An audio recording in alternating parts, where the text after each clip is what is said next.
The man charged with MO3's murder just went on camera, and what he said has the entire internet talking. From the streets to social media, everybody's locked in, because his words didn't just make noise, they might change everything we thought we knew about MO3's death.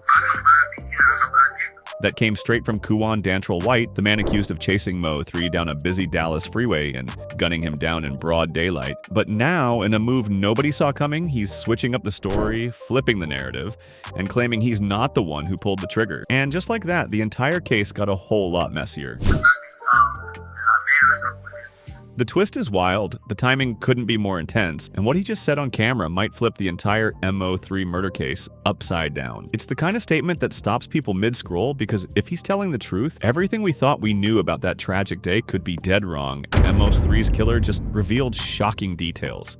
For the past few days, the street's been buzzing about MO3's death and Yella Beezy's arrest for allegedly setting up the hit. That's what everybody's been talking about, but what most folks don't know or barely mention is the man accused of actually pulling the trigger, Kuwan Dantrell White. White was the first to be charged in Mo3's murder, but while waiting on trial, he ended up getting a 9-year sentence in a federal gun case. And just when you'd think he'd stay quiet behind bars, he shows up in a jailhouse interview and drops a bombshell that got everybody talking all over again.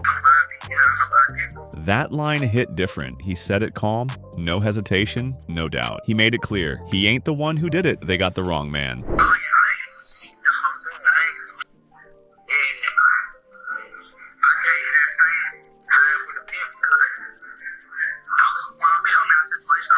Now folks started wondering, was he set up? Was it a case of mistaken identity? But White didn't stop there, he doubled down. People think you the person that killed Mo3, man. They think you did it.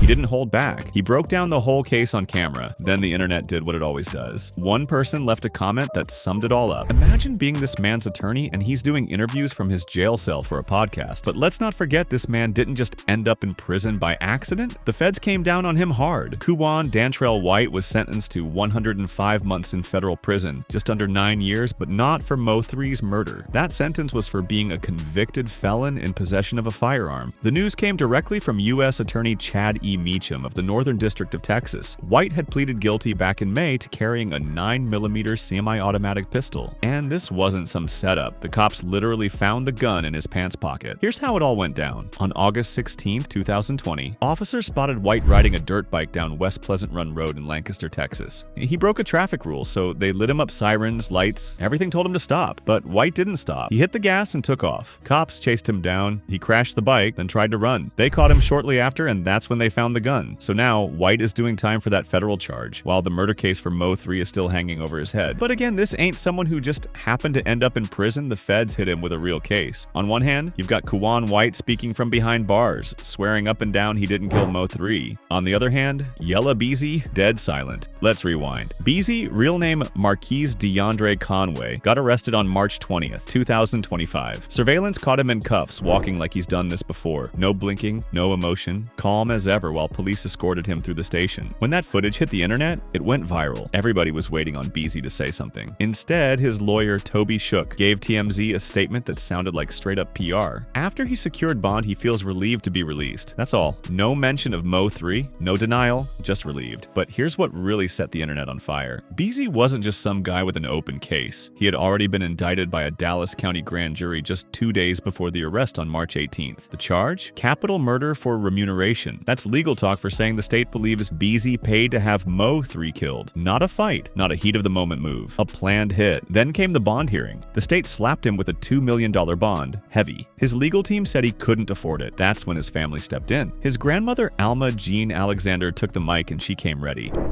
He has houses in other states, correct? I'm not aware of that.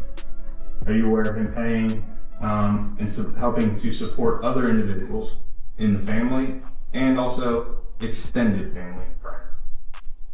I'm not into his business like that. She didn't flinch. They pressed her even harder, trying to find out if B was just holding back on the money if he really couldn't pay, or just wouldn't.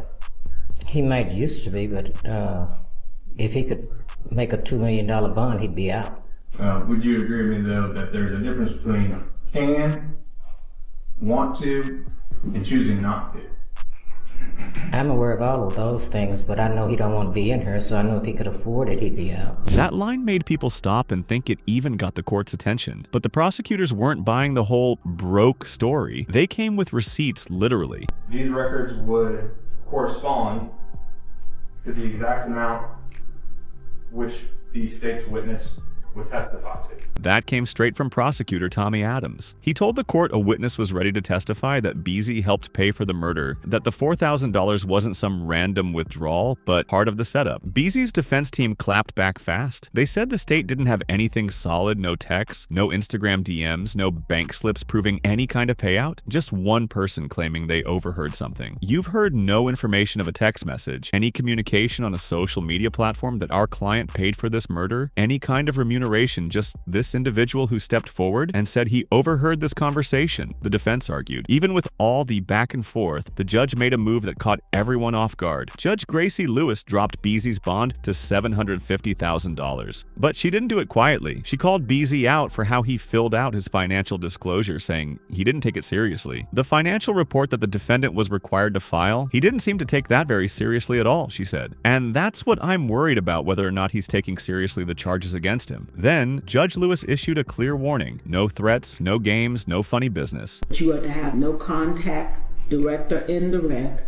no threatening or harassment of any victim, witness, co-defendant. If it's you or anybody on your behalf, there's going to be a problem.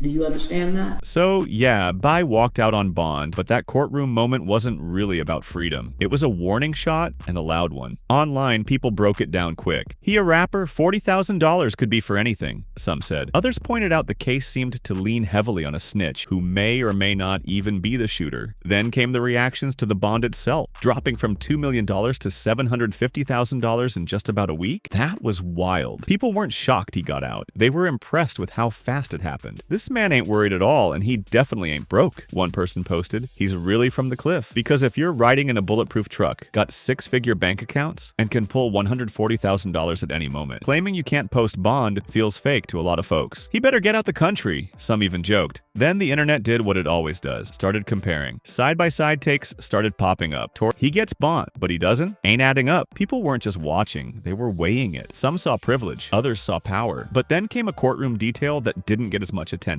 but meant everything. The judge actually said one of the reasons she lowered B's bond was the lack of strong evidence so far. No solid paper trail, no digital links, just one shaky witness and a lot of questions. She made it clear, don't intimidate anyone connected to this case. That part flew under the radar, but it said a lot. Basically, the judge was saying, the state's case isn't locked in yet. That's why B walked. And then came the tweet that stopped everybody mid-scroll. Big U paid it for him. It might have been a joke, but it hit different because Big U's name always gets attention. He's known for helping rappers not just with music, but with legal problems too. He's been moving behind the scenes for years. If BA needed someone to quietly drop $750,000, Big U would definitely be on that shortlist. He respects street code, and BI is from Oak Cliff. If people are staying quiet to protect bigger names, then that bond money might not just be about freedom, it might be about silence. So now BI's out, still not saying much just like before. But MO3, he's gone. Shot down on a freeway in broad daylight during traffic, and while Bay walked out of court, MO3 never walked away from that chase.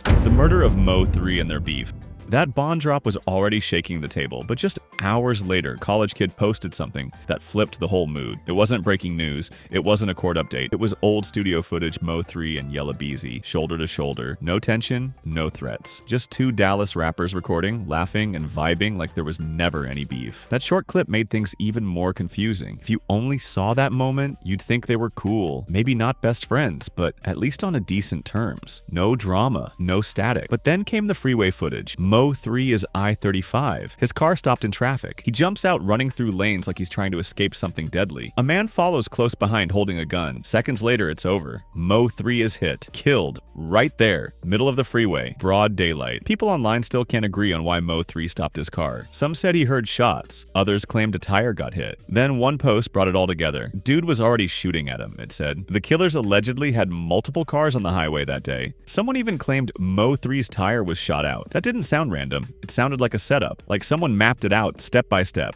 Then came the phone data, and that's when things got real. The kind of evidence that doesn't lie. Phone records showed Beezy and Kuwan Dantrell White were in constant contact the day before the murder and the day it happened. Multiple calls, tower pings near MO3's home, then again near the murder scene. Prosecutors didn't hold back. They said it plainly. This wasn't just beef, this was a hit. They believe Beezy called the shots, put up the money, and helped plan it. Between the phone calls, the cash, and the location tracking, it all pointed in one direction. But just as the picture started getting clearer, the narrative flipped again, this time around a woman. The Shade Room reported MO3 had just left a woman's house that morning. He felt off like someone was watching, so he dipped. Even stopped at a gas station to check if the car behind him would back off. It didn't. Same car, same pressure. MO3 got back on I-35 to shake it, and that's when it all went down. The chase, the crash, the run, then TMZ dropped more. According to TMZ TV, MO3 was desperately trying to escape his alleged killers when he was fatally shot. After the crash, he got out and ran for his life. He was tragically shot in the back of the head. Police never confirmed who the woman was, but fans didn't wait. Theories exploded. Most believe she had ties to Beezy's circle. No proof, but no denials either. That silence? It gave people space to connect the dots themselves. Then Beezy finally broke his silence. He sat down with the lamp channel and kept it cool. No yelling,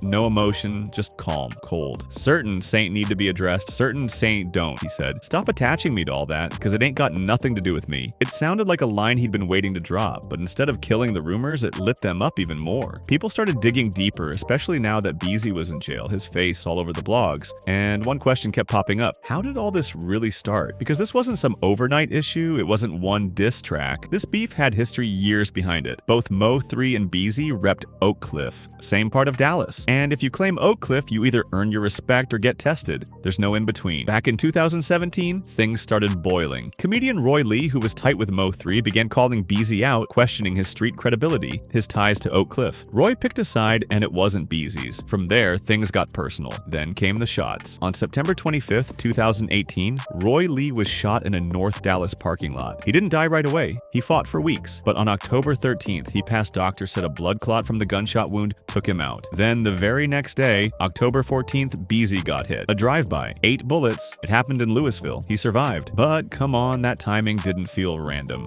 MO3 didn't respond with bullets. He responded with bars. In 2019, he dropped multiple diss tracks. No subliminals, no soft shots, just straight up blame. On the track 219, which dropped on Roy Lee's birthday, MO3 called Beezy out, blamed him directly for Roy Lee's death. Twitter caught it instantly. One post read, "The MO3 and Yella Beezy feud turned deadly after Beezy ducked a fade from Roy Lee. Roy got killed." That set off a chain of events. Even Reddit started piecing it together. One user wrote, "Ike that MO3's head got big and he started talking crazy online, but I still don't know if that's what got him killed." This wasn't just music beef. It was pride, ego, real life, real loss.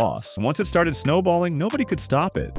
We ain't never had no problem. You never had no problem. Okay. B gave a little shrug, but then he took it further. He said MO3 was jealous, claimed MO3 was bitter about his success. That line hit hard. It changed the energy. Suddenly it didn't feel like just music anymore, it felt personal. Like there was real hate bubbling underneath all those bars, interviews, and back and forths. And just when folks thought he was finally being real, B flipped the script again. Different interview, whole new tone. He got asked straight up if he and MO3 ever really had issues. This time, "We ain't never had no problem." No problem. Just like that, it flipped. First, MO3 was bitter. Now, there was never any beef. One moment it's real tension, the next it's nothing at all. That back and forth had people confused, but it didn't stop there. Right when people thought Bay was gonna keep playing it cold and distant, he did something no one expected. He actually gave MO3 his flowers. That was a big impact for him. Like, the whole city. A rare moment. Probably the only time Bay publicly said something positive about MO3. No slick comments, no sneak disses, just facts. But MO3 had moments caught on tape, too. After Bay got shot in 2018 3 times while driving, people were quick to ask how MO3 felt about it. And his answer? No sugarcoating. No fake sympathy. MO3 kept it raw. That was a big impact for him. Like, on the whole city. No fake love. No fake concern. Just that raw, unfiltered MO3 energy, and he meant every word. Didn't blink, didn't hold back. Then came a different kind of clip. MO3 sat down and finally addressed everything: the rumors, the blogs, the so-called drama. And what he said caught people off guard. He claimed none of it was real. Said the whole idea of a beef came from people who weren't even in the streets. But I gotta stay out the way. Okay. Shit, real out here, shit. You get hit up every day out here, like. It's the world. The music? That told a whole different story. All the diss tracks, the sneak shots, the lawsuits, the IG posts, the side comments and interviews if that wasn't beef, it was damn close. And while folks online kept arguing about who hated who threw the first shot, who was real or fake, Beezy had his own situation unfolding. His rap sheet was growing, one charge after another, stacking arrests like they were mixtapes. Yellowy's previous legal issues that bond reduction was already making waves. But just hours later, College Kid posted something that completely shifted the vibe. It wasn't breaking news. It wasn't a legal update. It was old studio footage. Mo3 and Yella Beezy shoulder to shoulder. No tension, no threats. Just two Dallas rappers in the booth, laughing, recording, like there was never any issue at all. That short clip threw people off. If you only saw that, you'd think they were cool, not best friends, but at least on neutral ground. No signs of beef, no bad blood. Then came the freeway video. Mo3 on E35, stuck in traffic. He jumps out the car, running through lanes like his life depends on it. A man chases behind him with a gun in hand. Seconds later, it's over. Mo3 is shot and killed right there in the middle of the highway in broad daylight. Online debates exploded. Why did he stop? Some said he heard shots. Others claimed a tire was hit. Then one post tied it all together. They said shots were already being fired and multiple cars were involved in the ambush. Someone even said they shot out Mo3's tire. That didn't sound random. It sounded organized. Like a setup planned down to the crash. Then came the hard data phone records. The kind of stuff that doesn't lie. They showed Beezy and Kuwan Dantrell White were in constant contact the day before the murder and the day of. Repeated calls. Cell tower pings near Mo3's house. Then again near the spot where he was killed. Prosecutors laid it out. This wasn't a rap beef. This was a hit. They claimed Beezy funded it, planned it, called the shots. The phone activity, the money trail, the locations, it all pointed to him.